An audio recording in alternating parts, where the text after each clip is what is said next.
Bakit ka nandito? Ano pa ba? Binibisita ko lang yung asawa ko. Halika nga dito, mukhang pagod na pagod ka na eh. Umuwi ka na, Diana. Ha?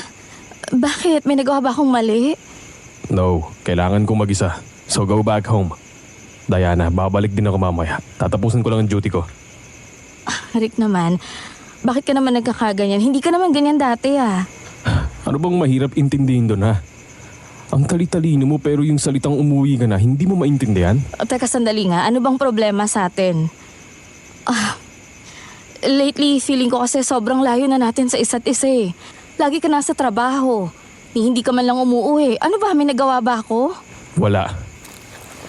Kung ganun, bakit pinagtatabuyan mo ko? Umuwi ka na, Diana. Magpahinga ka na lang muna.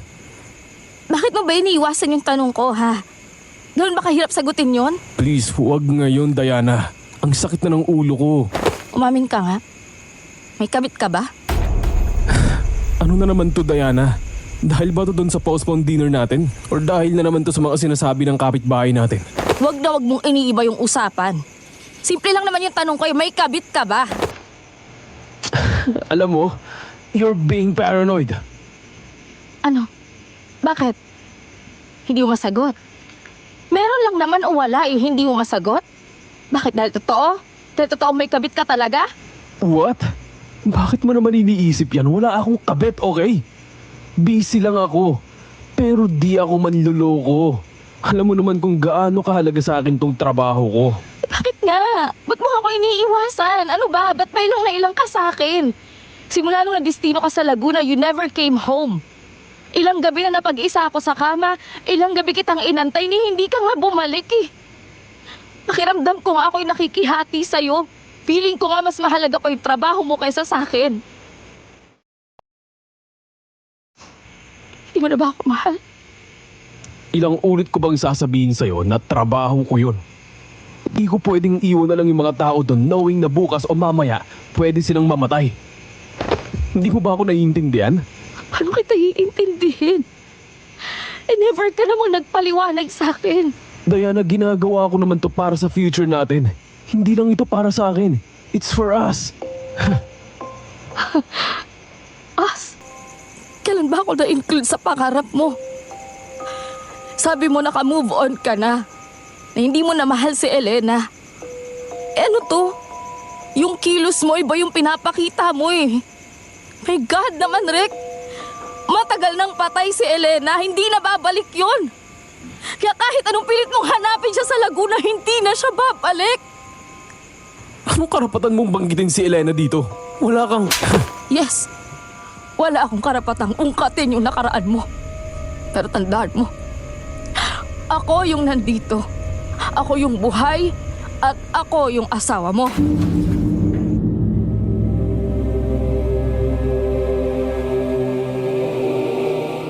Naranasan niyo na bang magduda sa taong pinagkakatiwalaan mo ng sobra? Yung tipong mahal mo sila pero di mo maiwasang pagdudahan sila. Hello Miss Ligaya at magandang araw sa mga nakakarinig ng storyang ito.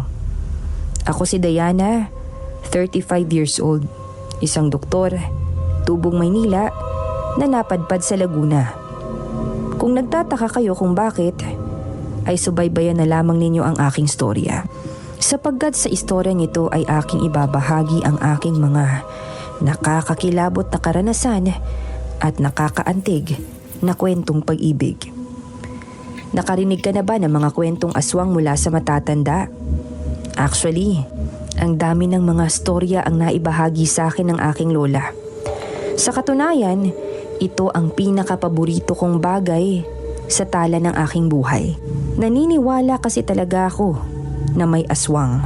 Bagamat ang daming nagsasabing di naman daw ito totoo, iba ang pananaw ko dahil isang beses ko na silang nakita. Totoo ang mga aswang. Nandito sila, kasama natin, nabubuhay sa mundong ating ginagalawan at humahalo sa mga tao.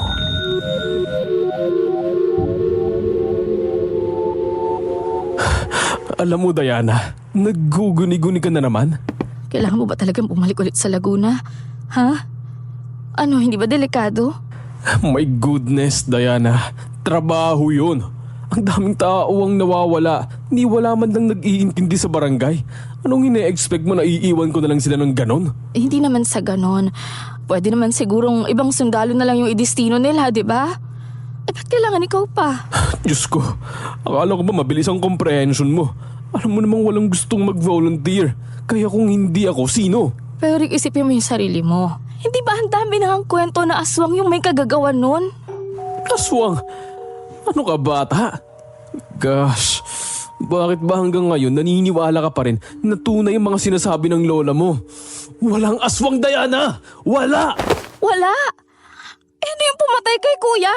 Tao lang din may gawa nun. Bakit ba hanggang ngayon naniniwala ka na aswang ang pumatay kay Kuya Dylan? Kasi aswang naman talaga.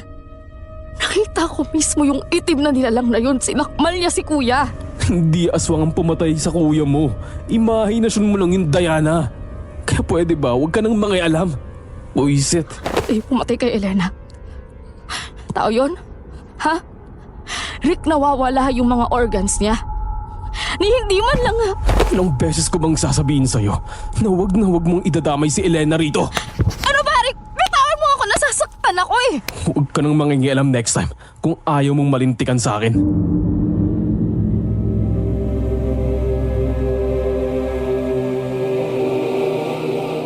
Lagi kaming ganito. Minsan pa nga, yung mga away namin umaabot sa pisikalan. Paanong hindi? Mabilis siyang napipikon tuwing binabanggit ko si Elena. Sa totoo lang, pag hindi si Elena yung topic ng away namin, aswang naman. Maalin lang sa dalawa. Basta lagi kaming nag-aaway. Kahit nga mga kapitbahay namin, sila ang mga saksi nang walang humpay naming awayan. Hindi tuloy mawaksi sa isipan ko yung mga sinasabi ng iba na baka raw may kabit talaga si Rick. Minsan di ko na nga alam kung anong paniniwalaan ko. Kung si Rick ba o yung ibang tao. Ang dami pa ngang nagsasuggest na sundan ko na lang daw si Rick para malaman ko daw yung katotohanan. Ewan ko rin ba kung bakit ako nagpapadala sa bugso ng damdamin at sinunod ko ang suhestyon nila. Ayan tuloy, muntik pa akong maligaw kakasunod kay Rick.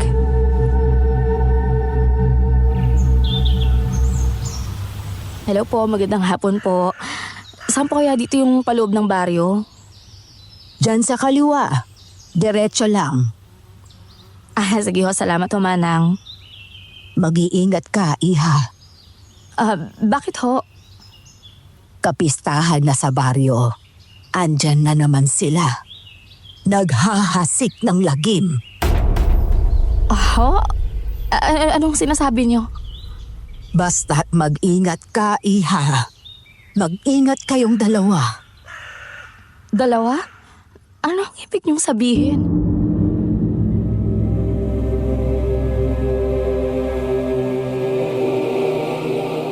Lumingon lang ako sandali ngunit agad nang nawala ang matandang babae. Gusto ko pa sanang magtanong kaso naglahusang parang bula. Talaga namang hindi pangkaraniwan ang pangyayaring yun. Pero pinalagpas ko na lamang kasi hindi naman talaga yun yung pakay ko. Ngayon mas kailangan kong hanapin kung saan pumunta si Rick.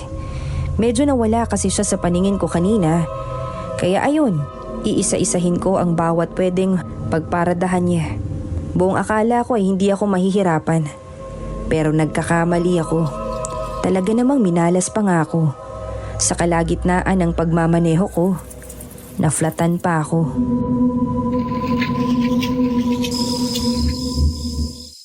Iha, anong mayroon at bakit mukhang problemado ka? Flat po kasi yung gulong ng kotse ko eh. Ay naku, iha, gabi na at mahihirapan ka ng makapunta sa looban ng baryo niyan. Mabuti pa, dito ka na lang muna mamahinga. Wala naman ang asawa ko eh. Salamat ho. Pero okay lang ho ba? Ano ka ba, iha? Kapitana ako ng baryong ito, kaya sanay na akong tumutulong sa mga dayuhan. Ay, ako nga pala si Kapitana Sinang. Diana ho. Oh, ano pang hinihintay mo? Halika na. Sige po, salamat.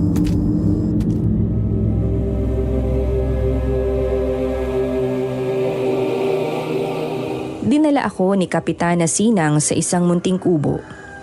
Hindi gaanong magara ang tirahan niya pero Wala naman akong ibang choice at saka dapat maging magpasalamat pa ako dahil tinulungan ako ni Kapitana kahit di naman niya ako kilala.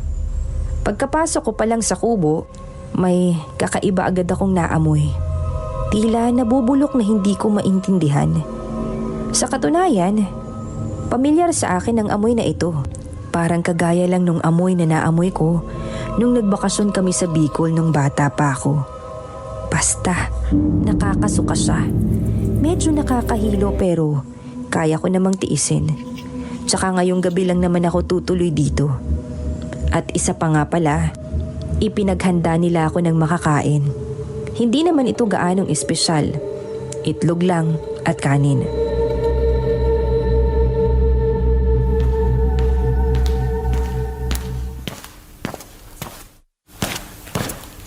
Pasensya na, Iha. Yan lang ang mayahanda ko. Gipit din kasi kami ngayon. Okay lang ho, salamat sa pagkain. Tsaka nga pala, ito yung anak ko, si Andeng. 10 taong gulang na iyang batang yan. Ah, ganun po ba? Sa totoo lang, ilang taon na simula nung nagkaroon kami ulit ng bisita. Siguro mga 8 taon na lumipas simula nung may mga bumisita sa amin. Bakit po? Ay, di ko nga alam. Basta ang pagkakatanda ko, magkasintahan yung pumarine. Ayaw nga pala, pwede kitang tulungan na ipagawa ang sasakyan mo.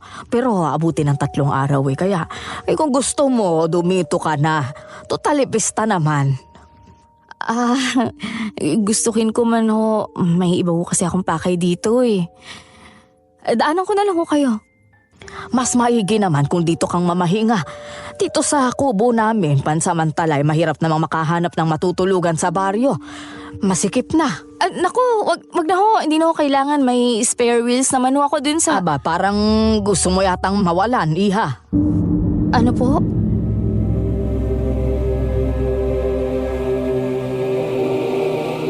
Ang daming tanong ang gusto kong masagot. Kanina pa ako may masamang nararamdaman.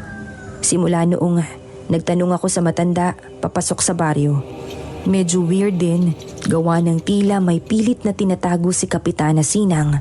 At bakit niya ba ako pinipilit dito sa bahay nila? Una sa lahat, kailangan ko nang mahanap si Rick sa lalong madaling panahon. Pangalawa, may hindi ako magandang nararamdaman sa lugar na ito, kaya aalis ako bukas na bukas din. Ngunit pansamantala, tiis-tiis muna dito sa kubo ni Kapitana Sinang. At oo nga pala, 11:00 na ng gabi at hanggang sa mga oras na yon ay naghahanap pa rin ako ng signal sa cellphone kong keypad. Kailangan ko din kasing mag-iwan ng bilin sa ospital na magsisick leave ako. Sinubukan kong maghanap sa bintana pero wala talagang pag-asang magkaroon ng signal doon. Kung kaya't saglit akong lumabas, total tulog na naman silang lahat. Nung una okay lang naman. Sariwa ang simoy ng hangin at medyo malamig na. Expected na sapagkat isa yung liblib na baryo. Pero habang patagal ako ng patagal sa labas ng kubo, lalong tumataas ang mga balahibo ko. Tapos boom, nakarinig ako ng malakas na tunog na mga natatamang bakal.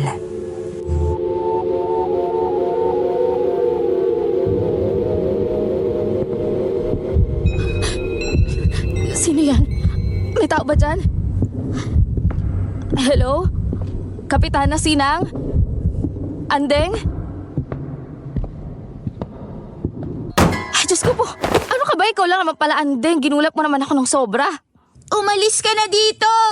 Andeng, hindi pwede. Walang matutuluyan si ate. Umalis ka na! Hindi talaga pwede. Pero aalis din ako bukas ng umaga. Hoy, Andeng!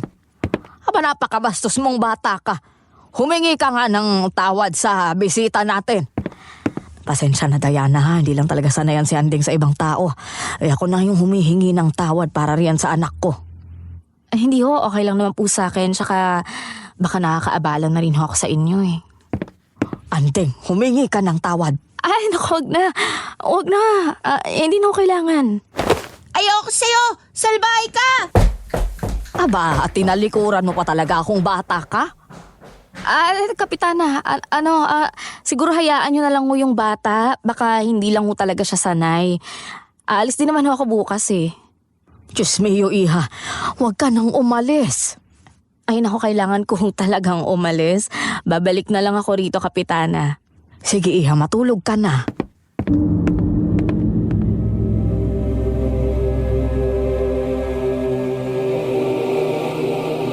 Ang huli kong natatandaan, nakatulog ako ng mahimbing. Tapos hindi ko rin alam kung paano ako napadpad sa isang gubat na tila gumagalaw ang mga paa ko ng kanya. Oo, tumatakbo ko sa isang malawak na kagubatan kung saan ang malamig na hangin at mga puno ay tila kumakaway sa akin. Habang ako'y naglalakad, may babae akong nakita. Hindi sa babae. Kung tutuusin ang mga ngiti niya ay pangkaraniwan, meron siyang pangil na sadyang nagdala sa akin ng takot. Lumapit sa akin ang babae.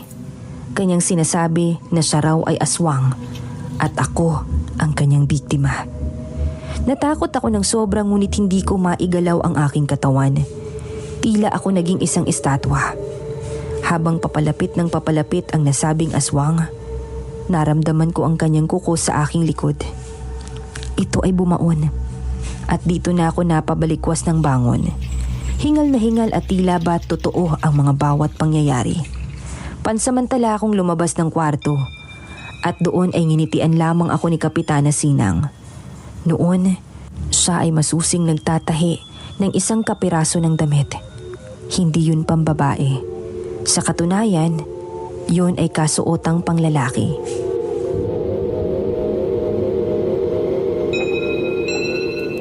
Oh, gising ka na pala. Magandang umaga ho, Kapitana. Maghuhugas lang ho ako ng katawan. Alis na rin ho ako agad. Bakit ba lagi kang nagmamadali? Wala namang magtataboy sa'yo rito. Bakit hindi ka mag-almusal muna? Kaya naman ho, nakitulog na ako sa inyo kahit wag na. Nako, iha, mahirap nang magutom. Lamnan mo muna yung tiyan mo. Sige na nga ho.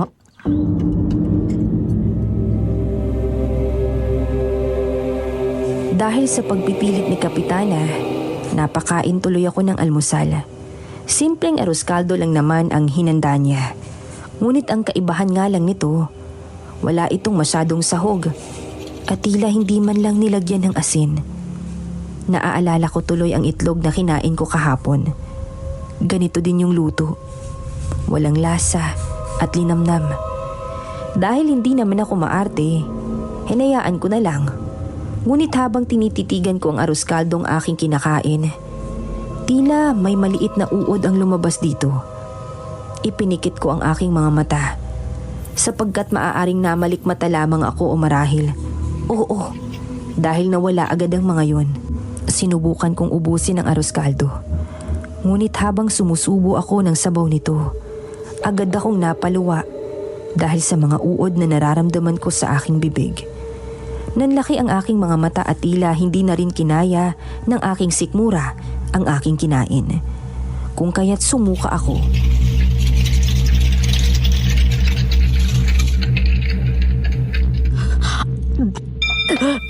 Anong nilagay niyo sa pagkain ko?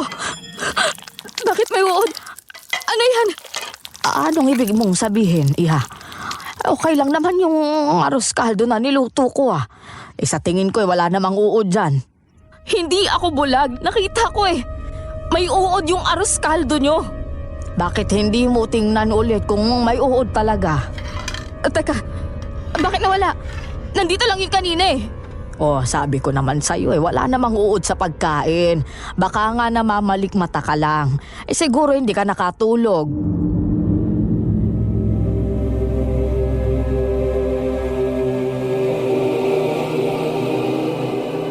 Totoong hindi ako nakatulog ng maayos. Medyo masakit din kasi ang ulo at likod ko. Tapos yung panaginip ko na tila may ibang pinapahiwatig. Pero hindi ako bulag at sinungaling upang magpanggap na may uod ang pagkain ko.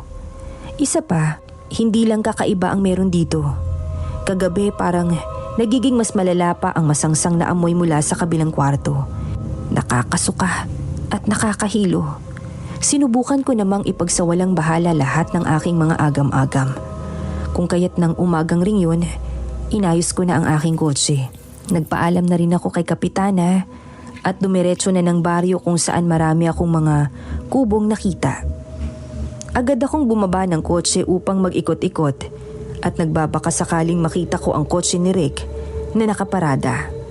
Mabuti na lamang ay mabilis kong nahanap ang kanyang kotse sapagkat wala namang ibang sasakyan sa baryong ito.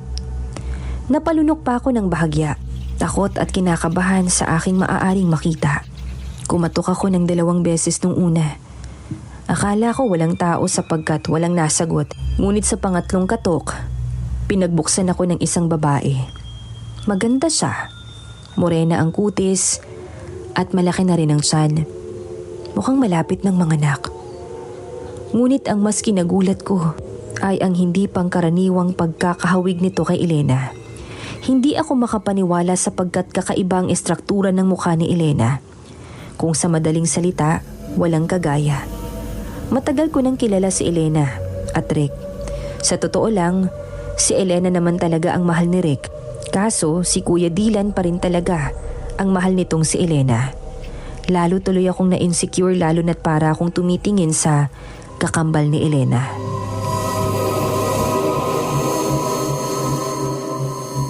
Hello, magandang umaga. Andyan kaya si Rick? Tuloy ho kayo. Tatawagin ko lang ho si Rick. Mahal, bakit? May bisita pa tayo? Ma'am, bakit ho kayo umiiyak? Rick?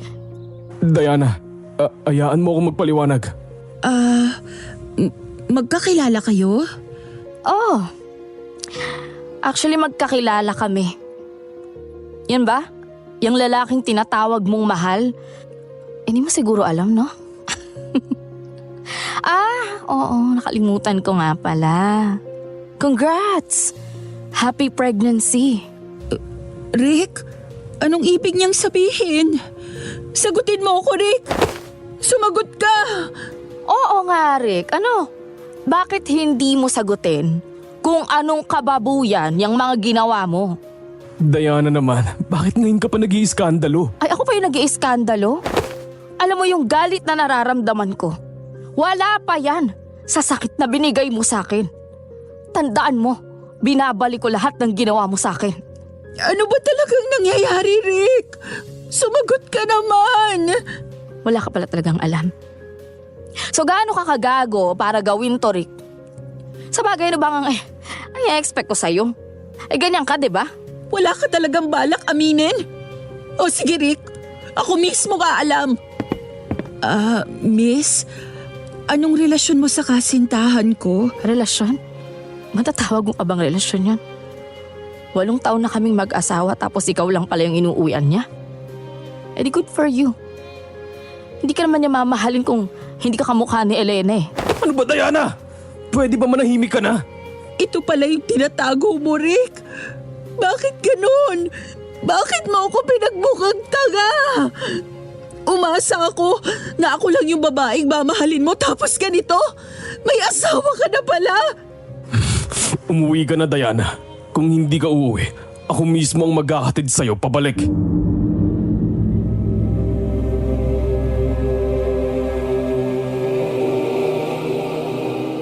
Pinilit kong maging matatag pero kahit anong gawin ko, may lamat pa rin. Ang sakit. Oo, sobrang sakit. Alam ko na, may hinala, may kutob. Pero mas pinili kong maging tanga dahil mas masakit tanggapin ang katotohanan. Yung pakiramdam na parang pinipiga yung puso mo. Parang may kutsilyong paulit-ulit na sumasaksak. Ayokong maniwala, pero ang mga mata ko, nakita na mismo ang katotohanan. Naging tanga ako at wala na akong balak magpatuloy. Ngayon ko lang nakita si Rick nang umiti ng ganyan. Yung ngiti na hindi ko nakita simula nung mawala si Elena. Parang bumalik yung buhay niya. Yung buhay na hinahanap-hanap ko. Kung hindi sana nangyari ang gabing yun, baka hindi kami nagpakasal. Baka hindi ako nalaglagan. Siguro kung hindi yun nangyari, baka ako ang kasama niya. Ako ang naghehele sa anak namin. Pero kahit anong gawin ko, kahit magpanggap akong si Elena, hinding-hindi ko mapupunan ang pagmamahal para sa kanya. Si Elena lang. Kahit balik-baliktaran ko pa yung mundo, si Elena pa rin yung nasa puso niya. Nakakainggit si Isabela. Oo, dahil siya ang kasama niya ngayon. Pero ang tanga-tanga niya rin. Hindi niya alam. Inosente siya sa lahat. Ginagamit lang kaming dalawa. Kami ay mga pampalipas lang ng sakit ni Rick. Gusto kong magalit kay Isabela dahil nakuha niya ang asawa ko. Pero ang bait-bait niya. Minahal niya rin si Rick at higit sa lahat, dala-dala niya ang anak ng taong mahal ko. At saka kahit anumang pilit ko, hindi ako ang pipiliin niya. Nasa puso niya, isang pangalan lang ang nakatatak. Si Elena.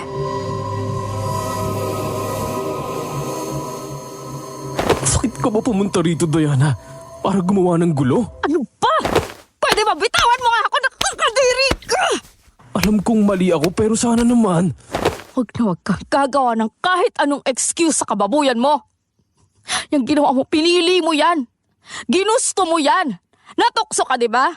Kaya huwag na huwag kang gagawa ng kahit anong excuse para maligtas mo yung sarili mo. Alam ko, gago ako, nagkamali ako. Kaya nga ako humihingi ng tawad eh. Tawad? Bakit? Kung hindi nga kita nahuli, baka hanggang ngayon tinatarantado mo pa ako. Di ba yung plano mo, ha? No, gusto ko sanang sabihin sa'yo. Pero hindi ako makahanap ng tamang oras. Klaseng palusot yan, walang tamang oras. Bakit kung may bala ka talagang sabihin, ang sabihin mo na duwag ka? Kaya kung hindi ko pa matutuklasan, hindi mo aaminin. Oo na, duwag na ako. Natakot ako kasi ayaw kitang saktan. Ayaw kong nakikita kang umiiyak. Kung ayaw mo ka nakikita ko umiiyak, bakit mo ko niloko? Hindi yun ang punto ko, Diana. My point is, Sige nga, Rick. Paliwanag mo. Paliwanag mo sa akin kung ano yung hindi ko naiintindihan. O bakit ka natahimik, ha? Ano, nakukonsensya ka na? Diana, kinakausap kita. Hindi para dyan. Wow! 8 years, minahal kita ng 8 taon, pero kahit minsan, minahal mo ba ako? Diana, ano pa ba? Siyempre minahal din kita. Sinubukan ko at minahal kita ng tunay. Kung mahal mo ko, bakit mo ko nagawang lokohin? Diana, Huwag mo kong tawagin sa pangalan ko, nakakasuka ka. please, umuwi ka na muna, Diana. Bakit ako uuwi? Pagkatapos mo kong gaguhin, ano yun? Ako lang yung uuwing sawi, tapos ano? Ikaw kasama mo kabit mo. Ako nagdurusa ako sa Maynila, ganon? Huwag ngayon, Diana. Masela ng pagbubuntis ni Isabel. Umuwi ka na muna. Sige, alis ako. Pero etong tatandaan mo. I will make you hate yourself even more.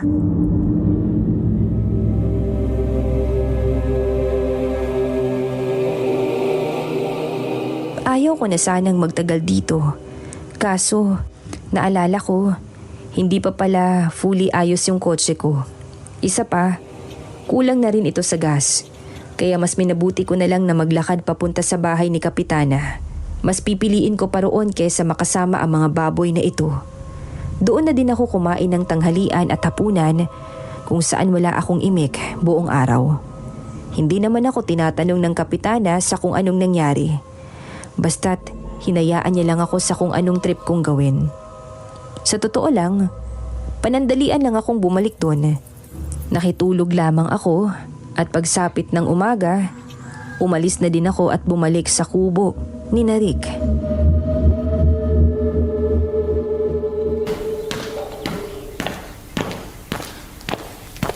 Kailangan ko na matutulugan dito muna ako.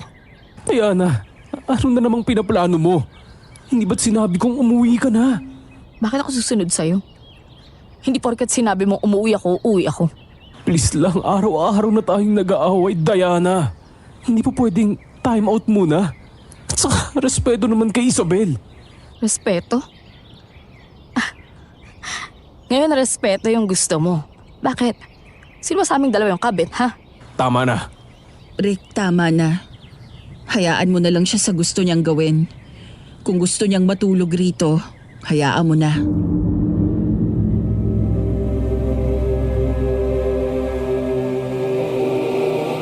Nang marinig ko ang boses ni Isabela. Nanalo ako pero pakiramdam ko ay talo ako. Wala akong satisfaksyon na nakuha. Lalo lang akong nalungkot. Lalo lang niyang pinaramdam sa akin kung gaano ako kamiserable. Samantalang pagsapit ng gabi, nang hilamos lang ako at diretso na akong natulog. Karaniwan mga 11:00 o 1:00 na akong nakakatulog. Pero mas maaga ako ngayon. Siguro dahil na rin sa ginawa kong itutulog na lang na sakit. Ngunit saktong 12:00, nakarinig ako ng malakas na kalampag mula sa bubong. Nag-aalangan pa akong humakbang palabas ng kwarto. Ngunit sa huli, naglakas loob ako na lumabas. Doon, bumungad sa akin si Rick. May hawak na patalim na itak. Sumisigaw siya ng pagkalakas-lakas habang walang humpay na tinutusok ang bubong. Sa kanyang likuran, nagtatago naman si Isabela. Tila natatakot.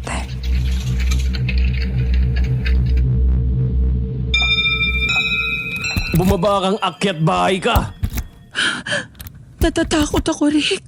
Pumasok ka na sa kwarto pabalik. Ako nang bahala rito. Diana, pumasok kayo ni Isabel. Paano ka? Hindi kita pwedeng iwan rito. Hindi ako aalis, mahal ko. Pwede ba, Isabela? Kung gusto mong mamatay, mag-isa ka. Hindi mo ba alam kung anong nasa taas, ha? Aswang yun! Huwag kang tanga!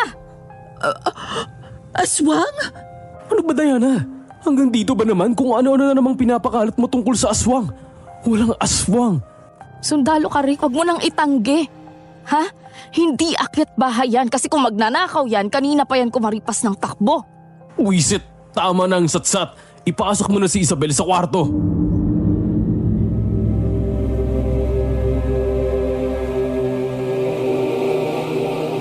Suko na ako. Ayoko na makipagtalo pa sa kanya. At lalong ayoko nang umiyak pa ulit. Parang pinipilit ko na lang ang sarili ko na magkasya sa sitwasyong yun. At ubos na ang pasensya ko. Hindi ko na rin talaga siya matiis. Napakataas ng tingin ni Rick sa kanyang sarili. Parang siya lang yung tama. Alam naman niyang may punto ako pero ayaw niya pa ring aminin. Dumagdag pa tong si Isabela na isa pang pugad ng kamangmangan. Ngayon nandito kami ngayon sa kwarto. Buti na lang tumigil na yung kalabog sa bubong. Mukhang umalis na yung aswang.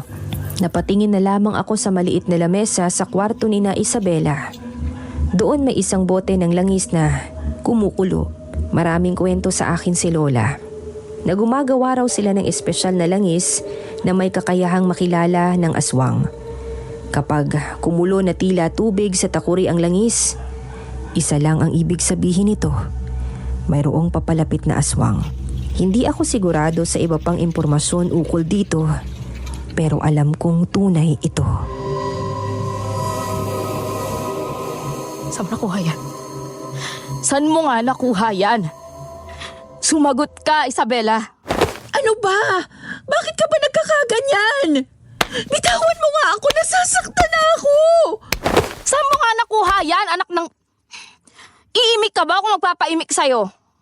Ibinigay lang sa akin yan ni Kamaldang. Pantaboy raw ng malas. Bakit ba interesadong...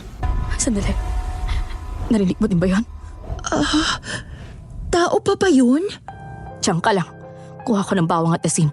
Kung gusto mo pang mabuhay, saraduhan mo yung bintana.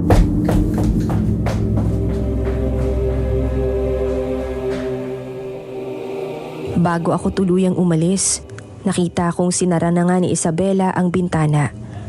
Paglabas ko naman ng kwarto, wala na si Rick sa sala. Mukhang sinundan niya ang aswang. Ano kaya ang iniisip ng lalaking yun? Sa tingin ba niya, kaya niyang patayin ang aswang na yun gamit ang patalim? Napabuntong hininga na lamang ako at tumiretso sa kusina para kumuha ng bawang at asin.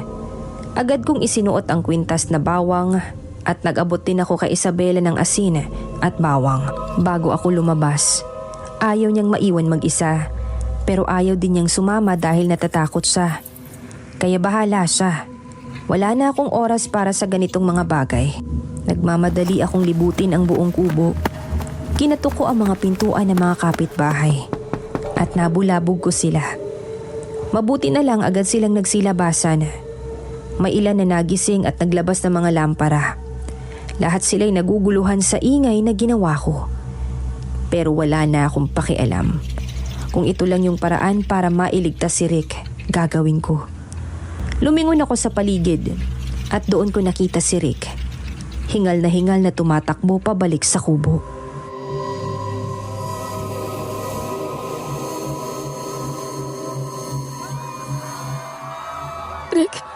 Rick, okay ka lang? Diana, hindi tao yun. Hindi tao yun.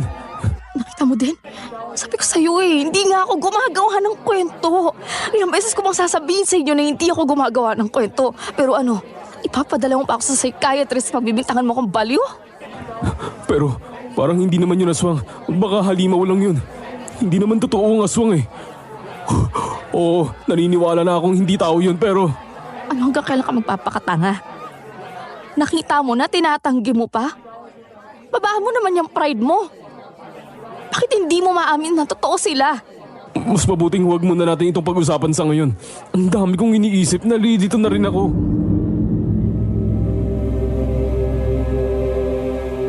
Matapos ang gabing puno ng kababalaghan, nakapag-isip na ako ng malalim. Hindi ko na ipagpipilitan pang ipaliwanag kay Rick na may aswang. Kung ayaw niyang maniwala, hindi ko sa pipilitin. At bukas na bukas din, pagsapit ng umaga, kukumbinsihin ko siyang umalis kasama ko. Kung ayaw niya, iiwan ko siyang mag-isa. Sa sandaling pinag-iisipan ko ang mga bagay na yon, nakarinig ako ng pagaspas ng pakpak. Hindi ko na tinawag pa si Rick sapagkat ayaw kong humingi sa kanya ng tulong. Mukhang hindi talaga kami tatantanan ng aswang. Lumabas ako at nangibabaw ang bulok na amoy ng karne. Kasama ang mga tuyong dahon na nagsikalat sa lupa. Napalingon ako ng sandali at saka nagmasid pa. Kinakabahan na ako sapagkat nagbabago na rin ang temperatura ng hangin. Tila mas lalong lumalamig. Muntik pa akong mapasigaw sa takot nang may kumalabit sa akin. Napalingon ako ng bahagya at aking nakita ang presensya ni Rick na ngayoy taas kilay na nakaharap sa akin.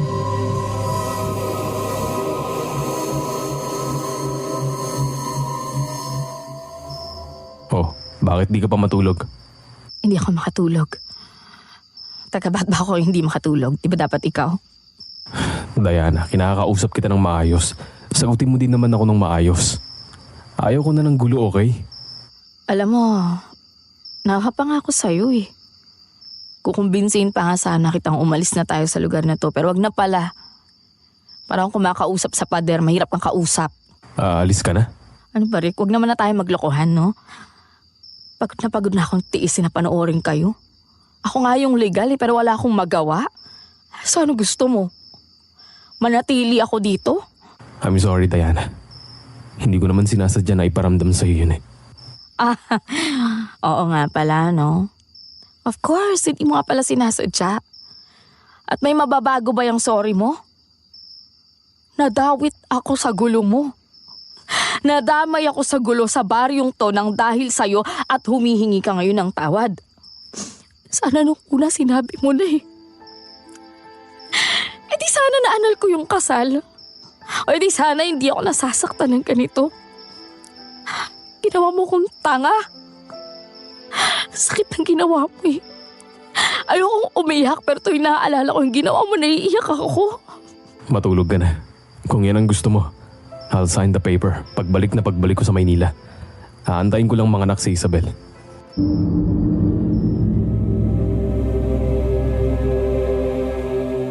Napatawa ako sa mga salitang nagmula sa bibig ni Rick. Siguro kahit anong tanggi ko sa sarili ko na hindi masakit, nakikipaglokohan lang ako. Pero tama na.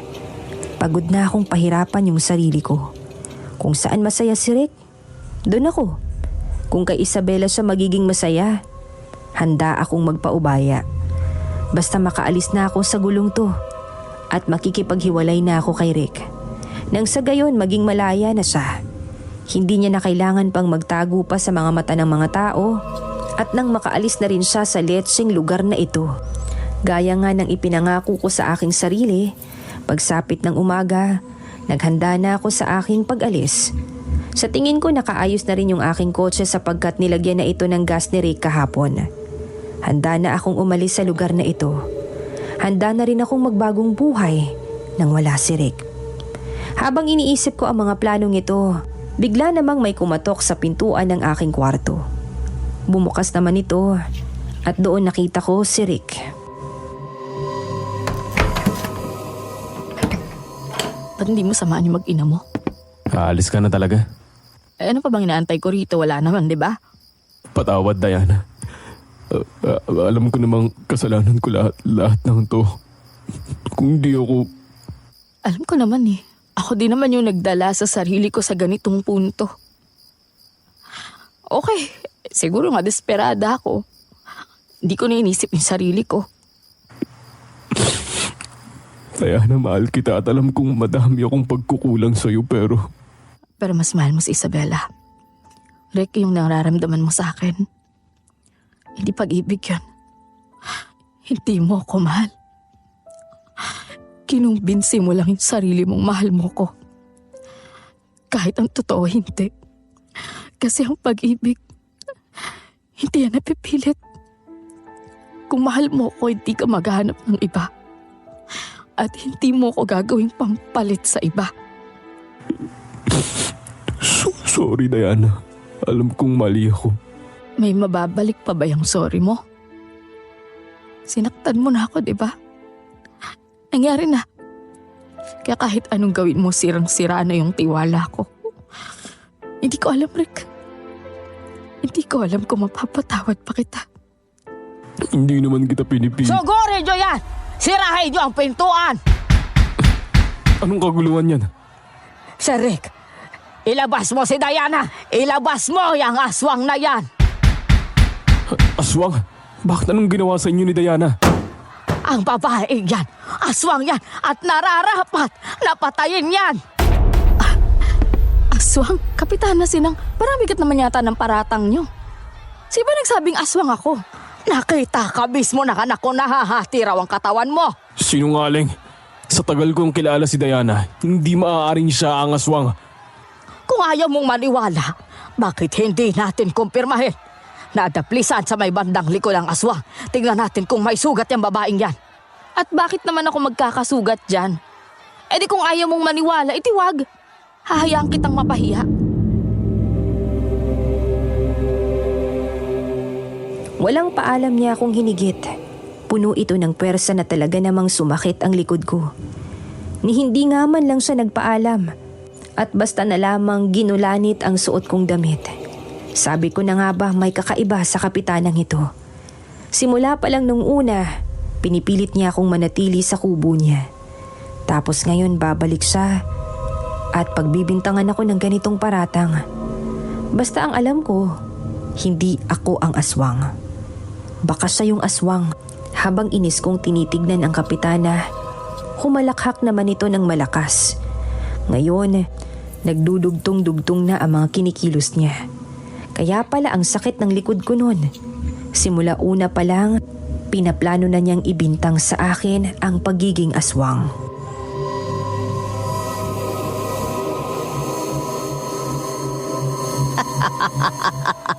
Ay tama nga ang hinala ko. Siya nga ang aswang. Aswang? Hindi pwedeng maging aswang si Diana. Matagal ko na siyang kasama. Anong kalokohan to, kapitana? Magsialis na kayo sa pamamahay ko. Pasensya na, sir. Pero kung hindi mo ibibigay ang aswang na yan, magkakasamaan tayo rito. Magkasamaan akong magkasamaan. Hindi ko ibibigay sa inyo si Diana. Diana, ako nang bahala rito. Tumakbo na kayo ni Isabel. Subukan niyo makalayo rito. Bilisan niyo. Ako nang bahala sa mga ito. Mag-iingat ka, Rick. Iiwan na lang natin dito si Rick. Hindi niya kakayanin. Ano ba? Ang dami mong satsat. Wala na tayong oras. Kung gusto mong makalis ng buhay, aalis tayo dito. Wala si Rick sa ayaw at sa gusto mo.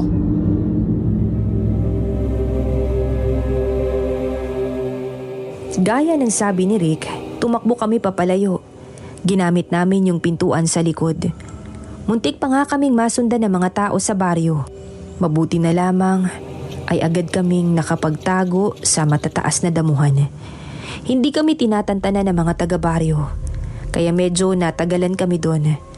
Sabi ko na nga ba, tama ang hinala ko. May sikretong tinatago yung kapitanang yan.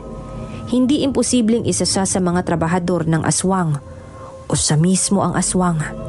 Basta na mga oras na yon, ang gusto ko lang ay makatakas ng buhay mula doon. Noong una pa lang marami na siyang ginagawa sa aking hindi pangkaraniwan. Ngunit ang katakataka ni hindi ko siya magawang mahuli. Tila pinaglalaroan niya yung aking isip. Hindi ko rin alam. Basta ang kapitana ay isang mapanganib na kalaban. Hindi ko sa maaaring ipagsawalang bahala. Kung may tao akong kailangang maging alerto, kay Kapitana Sinang yun.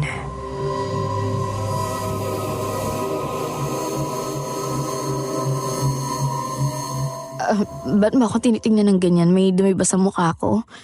Teka, wag mo sabihin akala mo aswang din ako. Alam ko na. Ha? Linawin mo nga. Ay, huwag kang... Tigilan mo nga yung pagpuputol-putol ng salita. Hindi kita naiintindihan. Akala ko mapipirmi na ako. Ni hindi ko man lang pala alam na nakakasira na ako ng ibang pamilya. Hindi kita sinisisi. Pero, hindi ko rin sinasabi na wala kang masamang ginawa. Eh, gagawin ko. Nandiyan na yan eh. May babalik mo pa ba yan? Hindi na, di ba? Nakakainis ka. Bakit hindi mo man lang ako sinampal? Bakit puro si Rick lang ang pinagbubuntunan mo ng galit? Sino ba nagsabing hindi kita gustong sampalin? At lalong sino nagsabing hindi ako galit sa'yo? Sa totoo lang kung hindi ka buntis na sampal na kita ngayon. Baliw. Tara na, wala na sila. Kailangan na nating makahanap ng masisilungan bago lumalim ang gabi.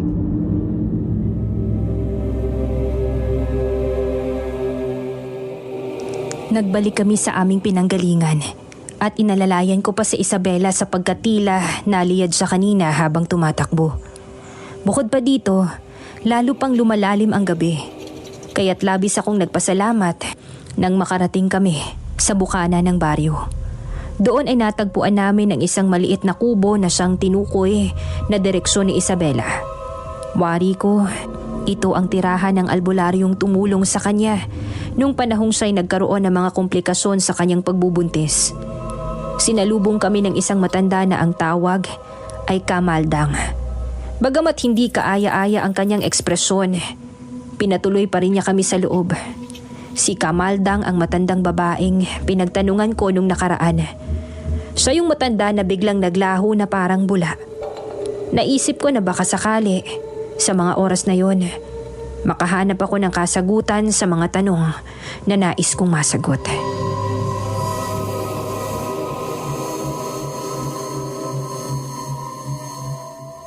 Maupo kayo. Salamat ho. Ano ang sitwasyon niyo, mga iha? Napilayan ho si Isabela at mukhang malapit na siyang manganak eh. Sa tingin ko ho malapit nang pumutok yung panubigan niya. Inahabol rin ho kami ng mga taga-baryo. Kung gayon, kailangan na nating magmadali. Hindi na aabot kung tatawag pa tayo ng kumadrona, kaya mas maigi na tayo na lang ang gumawa.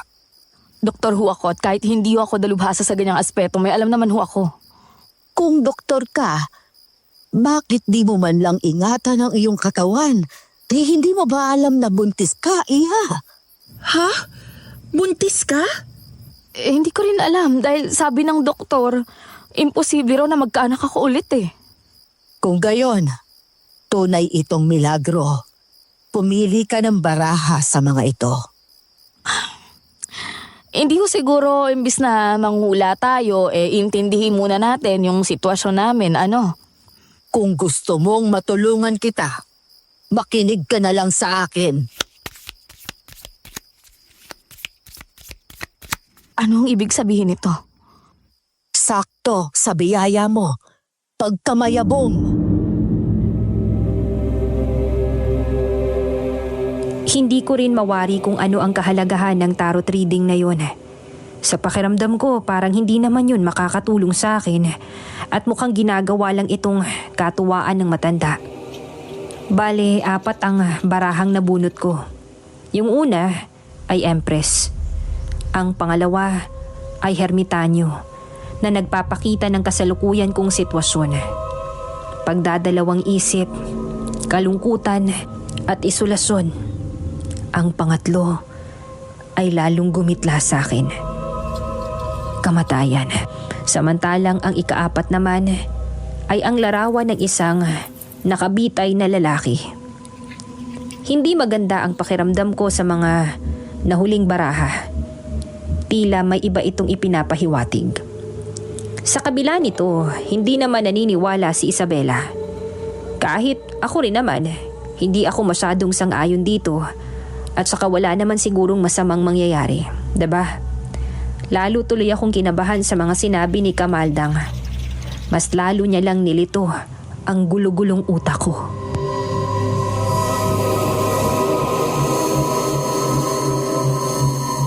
Sa kabilugan ng buwan ngayong gabi, kamatayan ay nalalapit. Isang lalaking tunay na nagmamahal sa iyo ang maaaring magsakripisyo ng buhay. Ngunit kung mapapatay mo ang aswang bago sumikat ang araw, maaaring mabago ang kapalaran. Huwag mong sabihing naniniwala ka dyan, Diana. Hindi ko alam, okay? Di ko na nga alam kung anong pakikinggan ko eh. Ikaw ang bahala, iha. Nasa kamay mo ang kaligtasan ng lalaking iyon. Kung gusto mo siyang mabuhay, mukhang andyan na sila.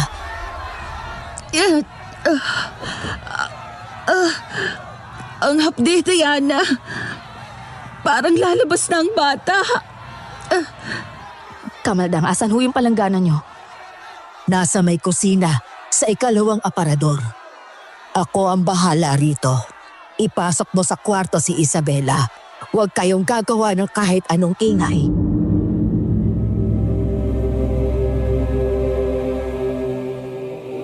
Sinunod ko ang mga utos ni Kamaldang. Mukhang naniniwala rin naman ang mga kabaryo sa kanyang kwento. Ngunit nang isasara na sana ni Kamaldang ang pintuan, biglang napasigaw si Isabela sa sakit. Narinig ito ng mga kabaryo. Kaya walang nagawa si Kamaldang kundi ang magpadumog sa kanyang kubo. Sa pamamagitan ng maliit na butas, pinanood ko kung paano nila pinagtulungan si Kamaldang. Na tila sabik na sabik silang patayin ito. Agad akong umaksyon at itinulak ang aparador upang itaklob sa pintuan. Nagsilbi itong sangga sa patuloy na pagbukas ng mga kabaryo sa pintuan. Sobrang lakas ng kalampag dahil pilit nilang binubuksan ang pinto. Ako naman, minadali kong pinunasan ng tuwalya ang katawan ni Isabela. Bahagya kong ipinakagat sa kanya ang tuwalya bago ko siya pinaire ng madiin. Sa una, hirap na hirap siya. Ngunit hindi ako tumigil hanggang sa maisilang niya ang batang babae. Dinig na dinig din ang pag-iyak ng sanggol na ikinangiti naman ni Isabela. Inabot ko sa kanya ang bata at saka ko binuksan ang bintana upang makatakas na kami.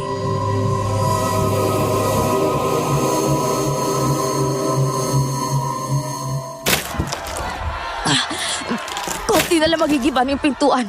Kailangan na nating umalis ngayon na. Mamaya mo natitigan yung anak mo.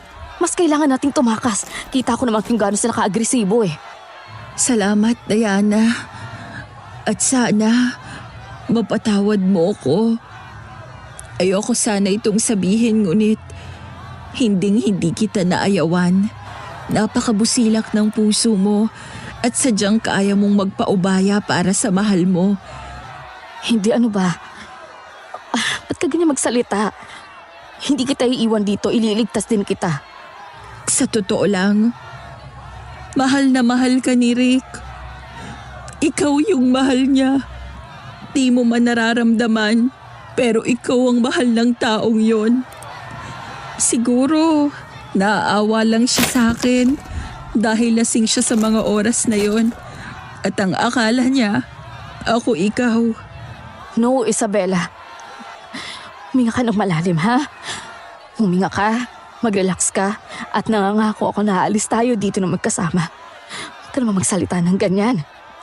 Kung isasama mo pa ako, matatagalan ka lang lalo. At saka hindi na rin ako makakaabot sa lagay ko na to. Kita mo naman, nakamatayan na rin ang tungo ko. Hindi yan. Ano ka ba? Aabot yan. Umalis ka na, Diana. Huwag ka nang matigas pa ang ulo. Iligtas mo yung bata. Alagaan mo si Ella. Yan ang pangalan niya. Ituring mo na parang anak mo na rin si Ella. Palakihin mo siya. At pakisabi kay Rick, mahal na mahal ko siya.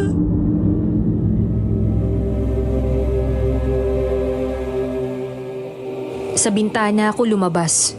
Tumalon para makatakas. Matiwasay akong nakalapag sa lupa at isinara ko ang bintana. Ngunit habang nagsasara ito, nasilayan ko ang nakakalungkot na sinapit ni Isabela. Walang pakialam ang mga taga-baryo. Ni hindi man lang pinansin ang nag-aagaw buhay na si Isabela.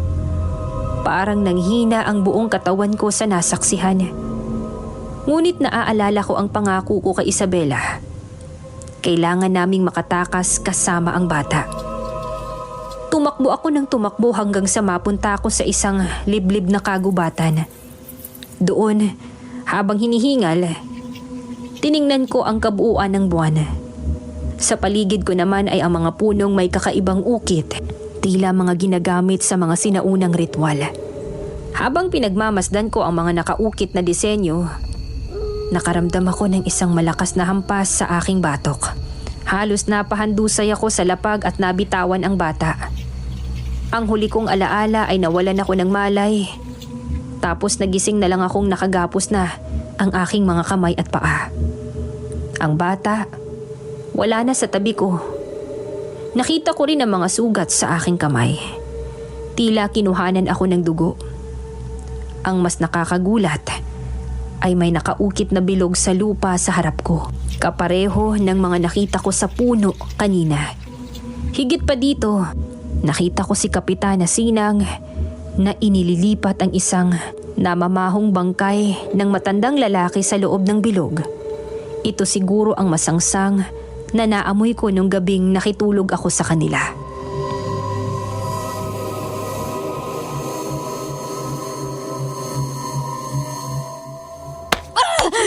Pakawalan mo ako dito! Kahit anong pagpupumiglas mo, matatapos ko na ang ritual. Wala kang puso.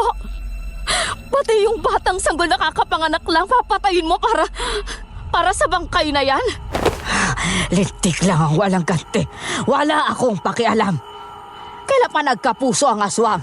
At sinong nagsabing ang batang sanggol na yan ang pakay ko? Ikaw, Diana, ang kailangan ko na lang ay ang bata sa tiyan mo. Bata? Napapaliw ka ba?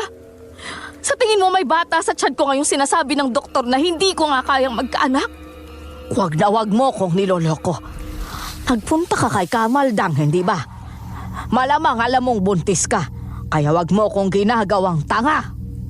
O bakit tanga ka naman talaga? At sa tingin mo ba kaya mong bumuhay ng isang tao gamit lang ang simpleng ritual? Mabubuhay ang asawa ko, gaya ng pagbuhay sa akin ni Ugong noon. At napakalit nga ng mundo. Una si Elena, tapos ikaw naman ngayon. Teka, ano ginagawa mo kay Elena? Ano ginagawa mo sa kanya? Hayop ka! Bakit? Pamilyar ba ang pangalan na yan sa'yo? Manahimik ka! Huwag na huwag mong babanggitin ang pangalan ni Elena dito. At lalong-lalo na ng asawa ko. Ay, kawawa ka naman, Diana. Wala ka talagang kaalam-alam. Simula pa lang nung una, alam ko nang may bata sa tiyan mo. Inaantay ko lang naman ang 2 buwan na mabuo. At sakto at swerte ako. Sa kabilugan nga naman ng buwan, tumapat ang iyong 2 buwan. Anong... Rick, mabuti dumating ka. Teka, may sugat ka. Si Isabela. Wala na siya, Rick. Yung bata nakapatong siya sa may patpat na lamesa. Ang pamilya lang ni Kapitana ang kanang mga aswang. Posibleng inaswang niya lang ang mga tao rito kung kaya't naging tagasunod sila ni Kapitana. Pero hindi ako sigurado. Ang tanging sigurado ako, wala tayong kakampi rito. Mamaya na tayo mag-usap tungkol dito. May nakita akong truck na papuntang Maynila sa may kanto. Alas 4 na ng umaga ang alis ng truck. 4 na oras na lang at mag-alas 4 na. Kinakailangan na nating magmadali. Sandali lang at kukunin ko ng bata.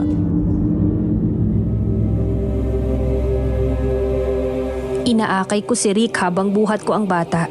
Wala na kaming nakikitang sumusunod. Ngunit delikado pa rin ang aming sitwasyon. Nasa gitna pa rin kami ng kagubatan at hindi namin alam kung saan ang lagusan palabas. Nahihilo na ako at pagod na pagod. Kung magtatagal kami dito, maaaring maubusan ng dugo si Rick. Ibinigay ko muna kay Rick ang bata bago ako naghanap ng mga dahon na maaaring ipanggamot sa kanya. Tanging dahon lang ng alugbati at bayabas ang aking nakita. Ninuya ko ang mga ito kahit madagta at malansa at saka iniluwa. Nagmamadali akong bumalik sa kinaroroonan ni Rick.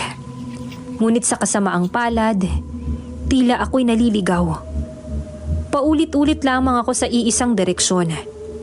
Habang hinahanap ko ang daan pabalik, nakakita ako ng baboy ramo. Napalunok ako. Malakas ang amoy ng sinunog na kahoy na nagmumula dito. Nasangkwento sa akin ni Lola. Ito raw ang espesyal na amoy ng mga aswang kapag kapapalit lang ng anyo. Hindi ko maiwasang matakot. Lalo akong natakot nang nakita si Andeng, ang anak ni Kapitan Sinang, na tila itinuturo sa akin ang daan. Kung hindi si Andeng ang baboy ramong yun, sino ito? Hindi ko alam kung mapagkakatiwalaan ko siya. Lalo pat anak siya ng aming kaaway.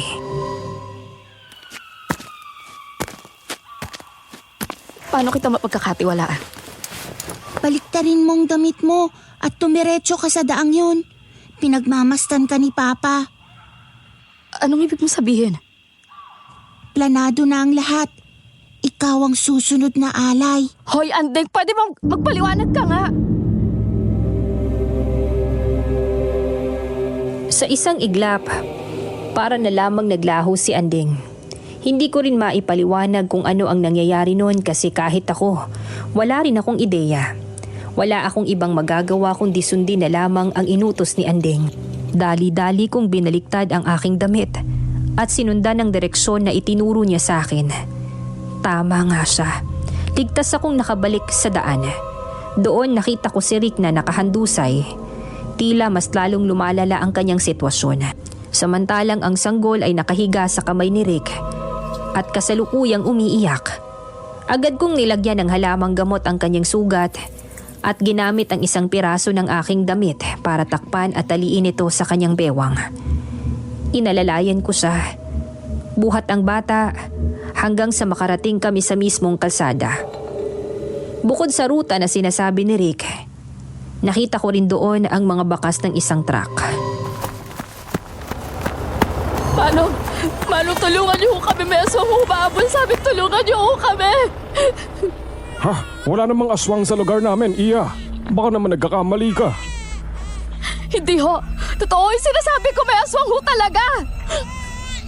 Masyadong malaki ang iyong imahinasyon, Iya. Wala pa akong nababalitaang ganyan sa baryong ito.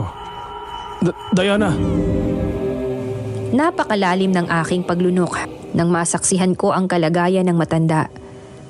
Bahagya itong nanghihina, tila ba pinipigilan ang sariling pagbagsak. Ang kanyang balat, pinaglumaan na ng panahon at lubos nang natutuyot at unti-unting namumutla. Parang papel na matagal nang nababad sa araw. May kakaibang liwanag din na nagmumula sa kanyang mga mata. Hindi liwanag ng buhay, kundi isang nakakakilabot na ningning.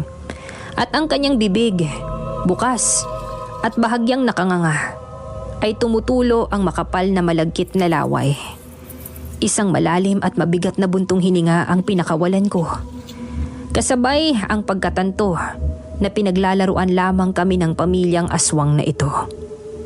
Malamang, buhay na nga ang asawa ni Kapitana. Nabubuhay sa kalupitan, para sa sarili nilang kasakiman. Rick, imulit mo yung mga mata mo. Kailangan nating tumakbo. Baka makalapit sila. Diana, meron kaming itinago ni Kuya Dylan dito sa lugar na to. Bago siya namatay. Dumiretso ka, malapit dun sa malaking puno. Isa sa mga butas nun, doon inilagay ni Kuya Dylan ang malaking patalim na ginagamit niya tuwing manguhuli sila ng aswang. Pasensya na, Diana. Ako talaga ang may kasalanan. Kung hindi ko pinagpilitang pumunta ng gubat na yun, hindi sana nasakmal si Kuya Dylan ng aswang. Ano ibig sabihin nito? Totoo yung sinabi ng kapitana kanina. Yang aswang na yan ang pumatay kay Elena at Kuya Dylan. Itinatanggi ko lang kasi tuwing naaalala ko, nakukonsensya ako. Kunin mo na, Diana. Wala nang oras.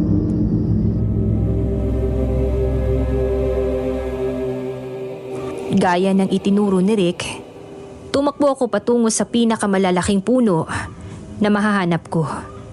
Tinulak ko ang aking daan sa makapal na mga malumpong at gusot na mga baging.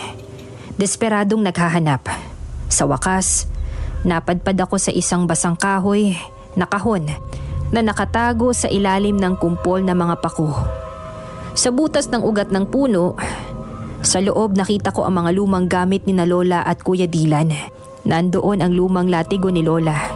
Isang bote ng tubig na may kakaiba, makalupang amoy at isang mahaba, kumikinang na bolo na may matalas na gilid. Hawak ang kahon, nagmamadali akong bumalik kay Rick.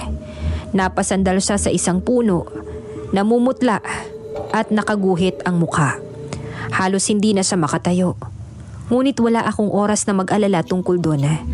Alam kong hindi ko siya kayang iwan. Mas mabigat siya kesa sa inaasahan ko. At nasuray-suray ako sa bigat niya.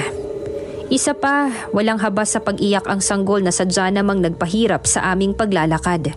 At habang nadadaan kami sa mga puno, tinuon ko ang pansin ko sa paglalagay ng isang paa sa harap ng isa. Kailangan ko siyang paalisin dito, gaano man kahirap.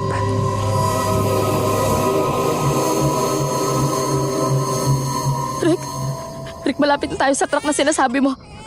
Huwag kang matutulog. Huwag kang matutulog, pakiusap. Huwag kang umiyak. Buhay pa ako. Hindi ako mamamatay ng ganun-ganun lang. Salamat, Diana. Nakikita mo tong sanggol na to? Ella yung pangalan niya.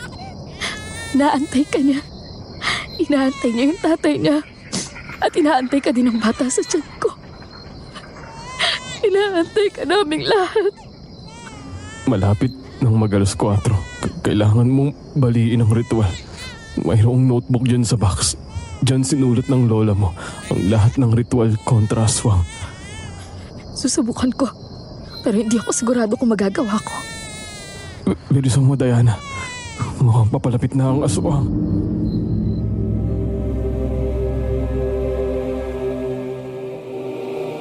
Desperado na akong magapi ang aswang na ito. Mabilis kong binuksan ang kahon na aking nakuha at binuklat ang tila malalibrong sulat ng aking lola. Sa pamamagitan ng kakaibang tubig sa bote na isa palang holy water, gumawa ako ng bilog na sa aking palagay ay magkukulong sa aswang ng tuluyan. Nang marinig ko na ang paglapit ng aswang, walang alinlangan akong nagpahabol dito. Bagamat natatakot ako, kinakailangan kong maging malakas para kay Rick, sa akin at kay Ella. Nung una ay inilayo ko na lamang siya, ngunit upang maisagawa kong magapi dito, gumawa ako ng paraan upang mapunta siya sa bilog na aking ginawa. Nung una, ako'y handa nang harapin ang katotohanan sapagkat akala ko ako'y mamamatay na, ngunit hindi pala. Pagtungtong na pagtungtong ng aswang sa bilog, bahagyang nasunog ang maitim nitong pakpak. Buong pwersang tumayo si Rick, bitbit ang bata at nilatigo ang balikat ng aswang. Bagamat ito'y dapis lamang, talagang nagsisigaw sa sakit ang aswang. Matapos nito, agad siyang napadapa na halos mabitawan na niya ang bata, marahil sa sobrang sakit ng kanyang sugat at pagod.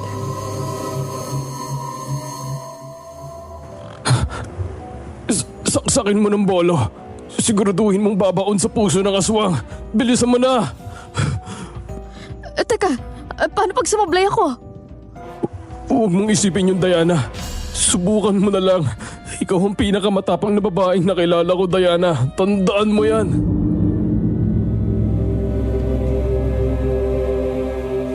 Bagamat ako'y sadyang natatakot, ginawa ko ang nararapat. Bumaba ako ng may tapang sa aswang at mariing ipinasok ang bolo sa kanyang puso. Walang dugo ang umagos mula sa aswang. Tanging abo lamang na sumama sa hangin. Sa pagkakataong ito, ganap na nawala na parang bula ang aswang. Ang saya sa pakiramdam. Para akong nawala ng pasanin sa likod. Nakahinga na rin ako ng maayos na tila. Naalisan ako ng tinik. Pagkatapos naman ito, inilibing ko na sa lupa ang bolo at agad na nilapitan si Rick na ngayon wala ng malay. Sa panahong ito, sakto ang unti-unting pagsikat ng araw. Isang senyales na natapos na ang aming pagdurusa. Kung kaya't kahit na ako'y nahihirapan, sinisikap kong buhatin si Rick papalabas habang bitbit ko si Ella. Sa wakas, nakarating na kami sa truck at doon labis akong natuwa dahil kami ligtas na. Hindi ko inakalang aabot sa ganitong punto na makakalabas kami doon ng buhay. Nung unay wala na akong ekspektasyon sapagkat hindi ko inakalang kakayanin ko pala. Matapos noon, tuluyan nang bumagsak ang katawan ko sa lupa.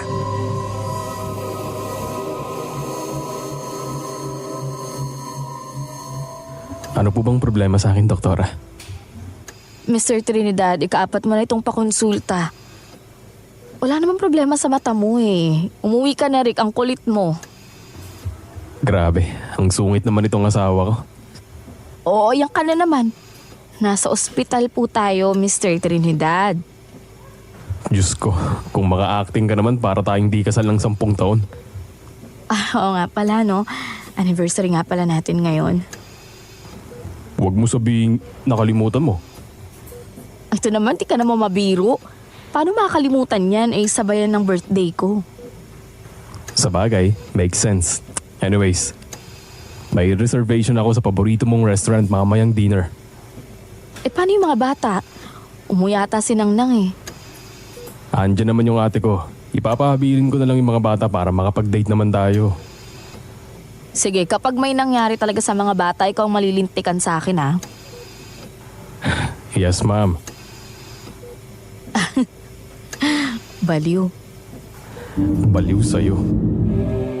Sa dami ng pinagdaanan namin ni Rick, ang dami kong mga bagay na natutunan. Ngayon ko lang din napagtanto na okay lang naman palang magpatawad.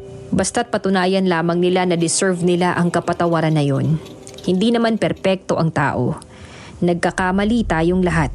Basta ang mahalaga, natuto tayo at nagsisi. Oo nga pala, bali 2 taon na ang nakalipas simula ng bangungot na yon. Tuluyan ko nang napatawad si Rick at naipanganak ko na rin si Dana, na ngayon 1 taong gulang na. Si Ella naman ay magtatatlo na siya ngayong Disyembre. Sa kasalukuyan, naging maayos naman ang buhay ko. Nangako sa akin si Rick na magbabago na siya at pinatunayan naman niya yon sa kanyang mga kilos. Nakabili na kami ng bagong lote ng bahay malapit sa paborito kong restaurant. Pinag-isipan na rin daw ni Rick na mag-resign upang makapag-focus na siya sa aming mga anak. Sinabi ko namang desisyon niya ito, ngunit alam ko naman na mahal niya ang trabaho niya. Kung kaya't mas mapapanatag ako kung mas pipiliin niya ang sinisigaw ng kanyang puso.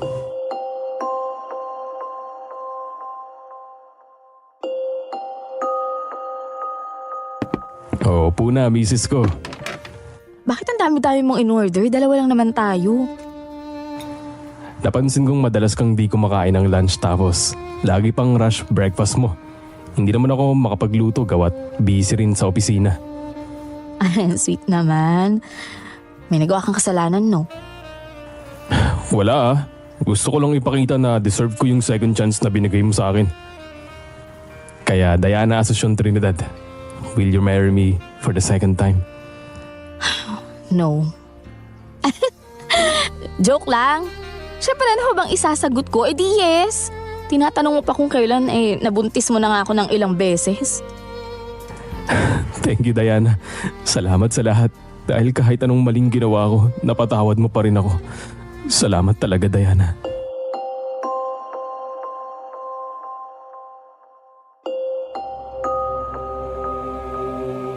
Talaga namang hindi mo masasabi ang mga nangyayari sa mundo.